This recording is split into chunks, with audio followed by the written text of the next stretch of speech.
This morning I messaged you, and I mean, this is a continuation of a running theme we've been talking about. I've been asking the question for like a while now. Why is it that people who otherwise understand what's being done by big tech and the mainstream media and by politicians understand for every other issue, they understand that this is what these people are doing, and they understand that things are like not kosher, but for some reason when it comes to Shmovid, these same people who are awake, it's not like these are people who are asleep, they are awake. They listen to the same commentators and podcasters as you and I do, but for some reason they cannot, it's almost like a file that you can't access when you talk to them. There's a file in the computer that's basically not that you can't access, you can't even install it. It's not compatible. I've been ruminating on this since Yeah. we talked about it. And when I ruminate, I whittle. and here's what I came up with. So whoever is the government, whoever's doing this, whoever's imposing these things, whoever's really behind this, they understand something about people. That people will do anything to avoid confrontation.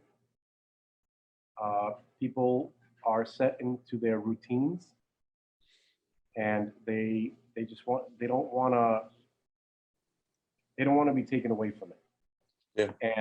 And so whoever is, let's just talk about a hypothetical, cabal, right? That wants to do bad stuff. So they know that they can't start imposing all of these things all at once. Yeah. They have to do it piecemeal, gradually. Yeah, incremental. Right. And because they need to make it seem like just this one more thing. Yeah. We're just gonna take this one. We're gonna take in Russian we say what. Yeah. No, what. No, what. Just one more. Все. That's it. Just one more right. We're gonna take away. Just one more shot. And then we'll give it, when we're done, we'll give it all back. Right. We're just one more tax increase, just one more regulation, and they do it like that, and then people are like, oh, okay, fine, okay, just get it over with, and let me go back to my life. So let me go have my job there. Right, and so we were talking like, what is it? What's the limit? What do you think they need to do to overstep? Because it would seem that they already overstepped, right? By imposing these insane, unnecessary fake vaccines. Speaking of famous brothers, like Charlie Murphy said about, what's his name? Rick James, he was a habitual line stepper. These guys are habitual line steppers. And every so often I had to whip his ass.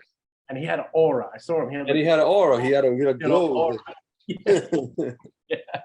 Like, they said, bitch, I'm Rick James. Anyway. You're yourself. Yeah. What are the 5 fingers? This is something that I want to do to Fauci one time. He comes up to me and I'll be like, Dr. Fauci, what are the 5 fingers say to the face? Oh my God. When I have like, the Godfather 2. Remember, there were scenes where with what was that machine? That was the dryer. With in Godfather 2, that was the dryer. Remember, I was telling you. Can you give me 1 second? I apologize. Can you give me just 1 second? Yeah.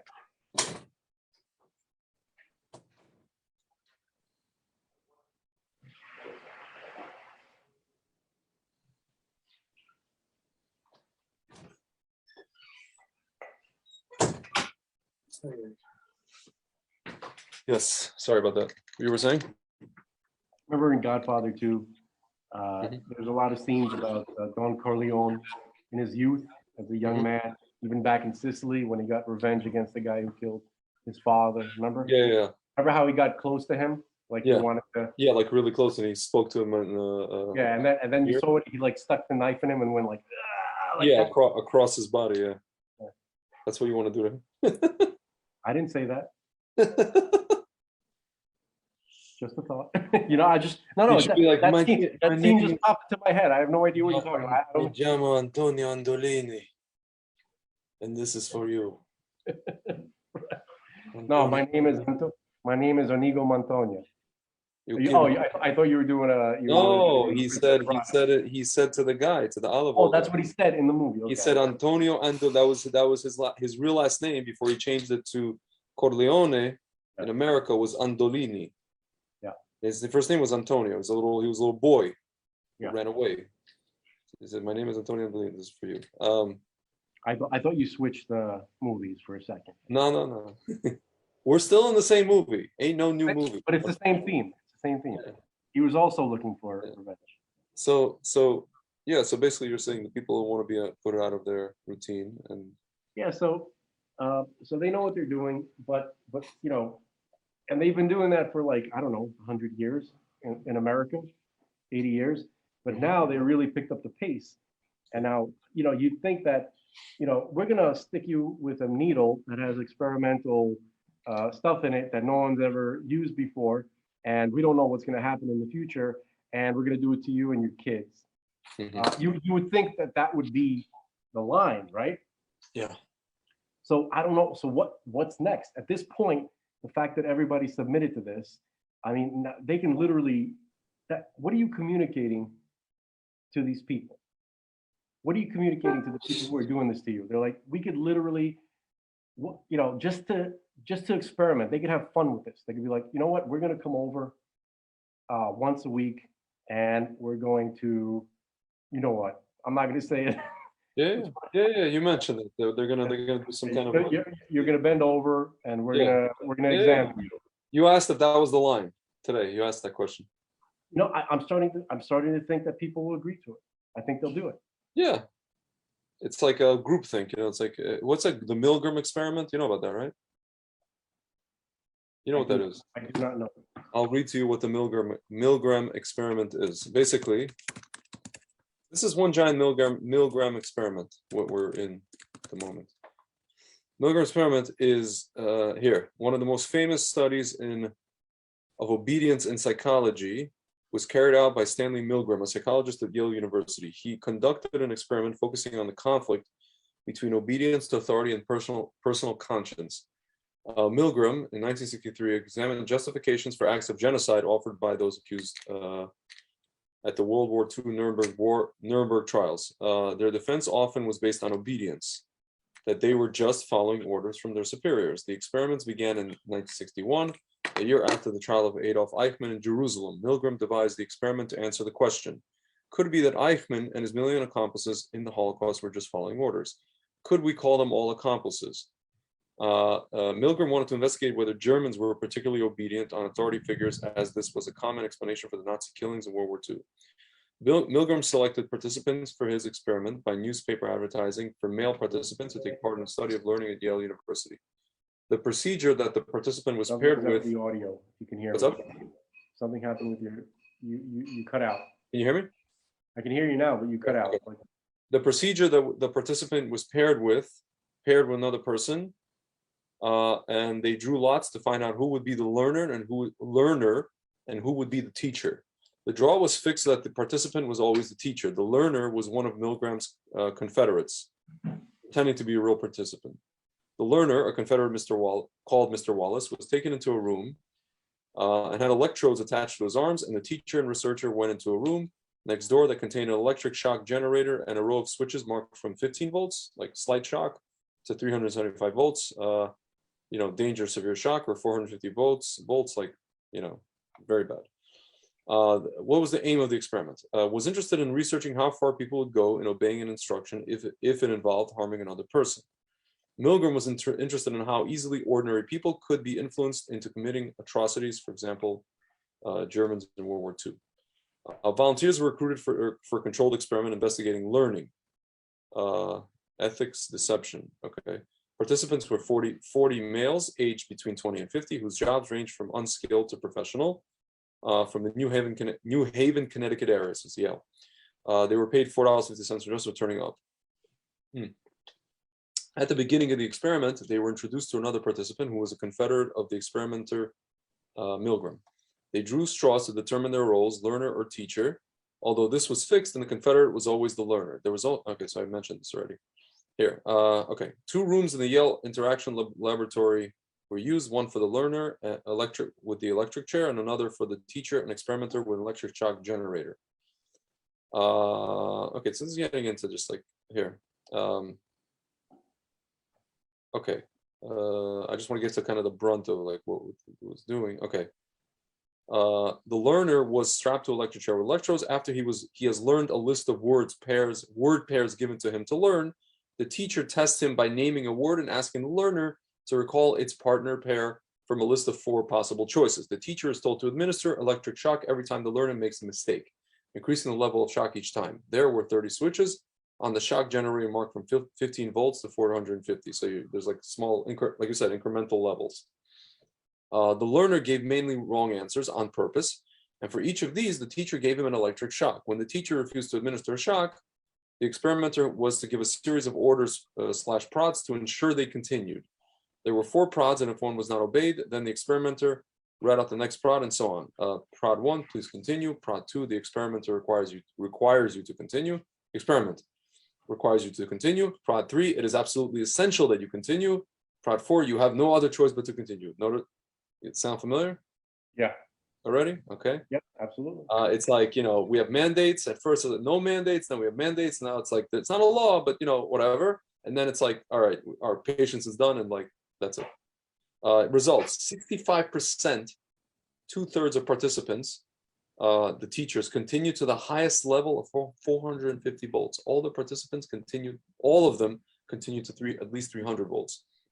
Milgram did more than one experiment. He carried out 18 variations of his study. All he did was alter the situation to see how this affected obedience. Conclusion: ordinary people are likely to follow orders given by an authority figure, even to the extent of killing an innocent human being. Obedience to authority is ingrained in us all from the way we are brought up. People tend to obey orders from other people if they recognize their authority as morally right and/or legally based. Like it's a moral duty to take the stuff. You're izverg, in Russian we say izverg, you're a horrible person if you don't. This is for the good of society, all these things. Or there's a mandate. This response to legitimate authority is learned in a variety of situations. For example, the family, school, and workplace. Milgram summed up in the article The Perils of Obedience in 1974. The legal and philosophic aspects of obedience are of enormous import, but they say very little about how most people behave in concrete situations. I set up a simple experiment at Yale University to test how much pain an ordinary citizen would inflict on another person simply because he was ordered to by an experimental scientist.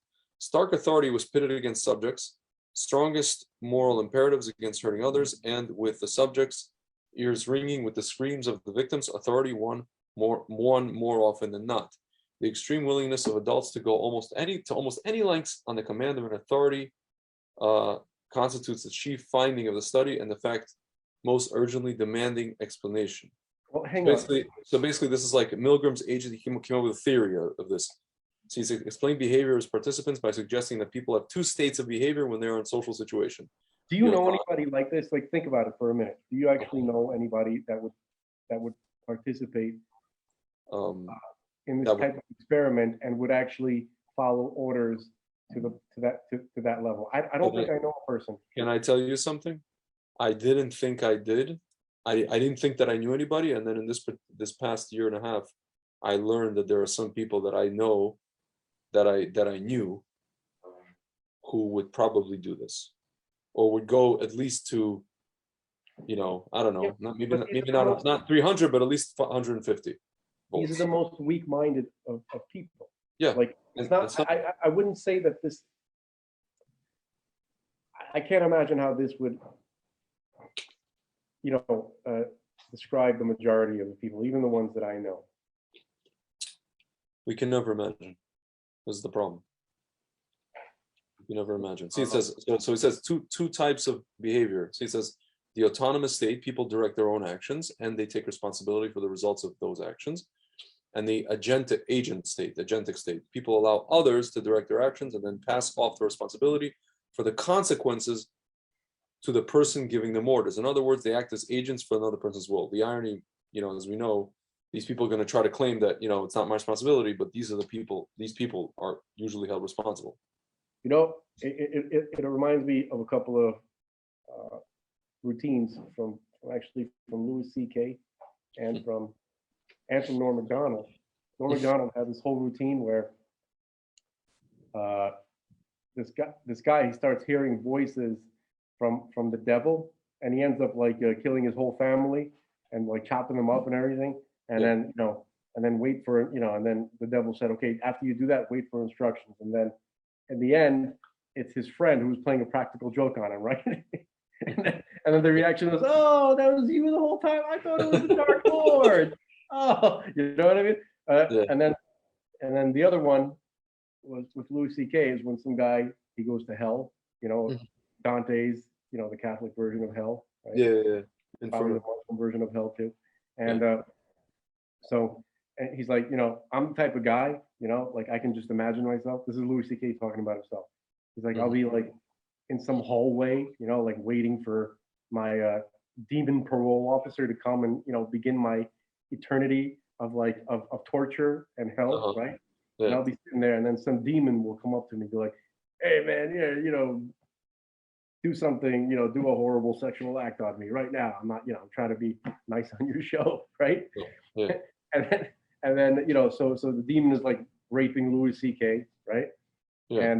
And then his real demon parole officer comes and says, hey, what are you doing? He goes, what? I thought I was supposed to do that. He goes, that's Richie. That's not the guy assigned to you. He goes, yeah, but I thought I was supposed to. He goes, well, what was I supposed to say? No. He goes, yeah, say no, you fucking pussy. Because you're going to be here a long time. You better pace yourself.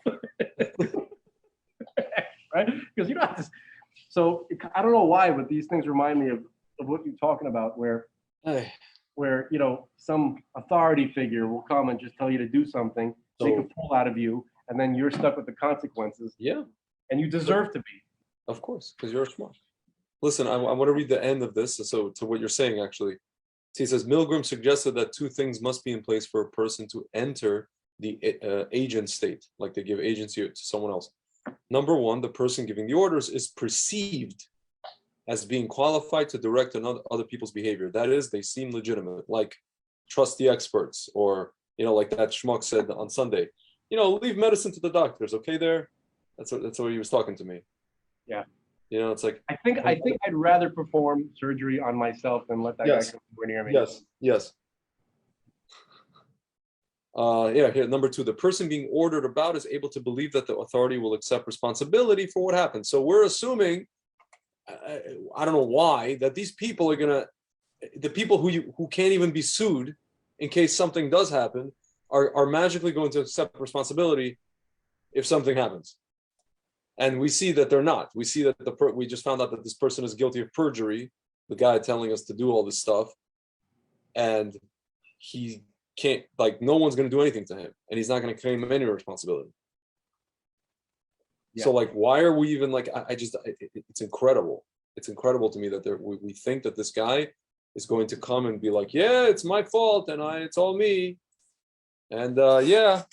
That by the way, is precisely the description of the job of the Satan.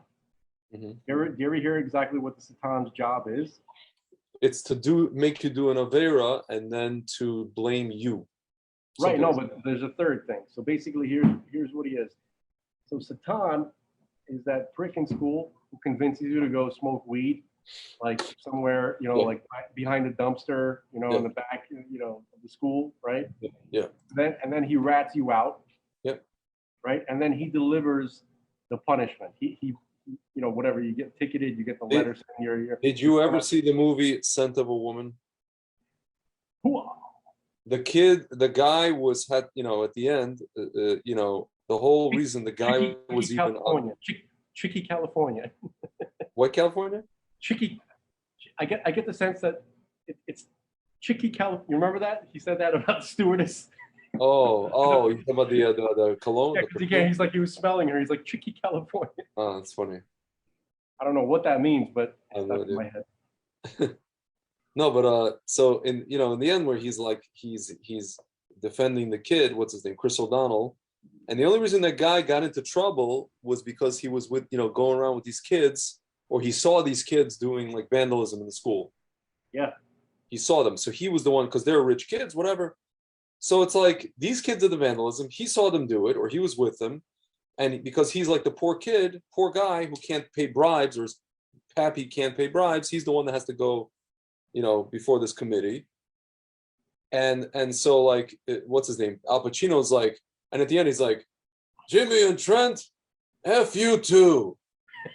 But that's all they got. They got no punishment whatsoever.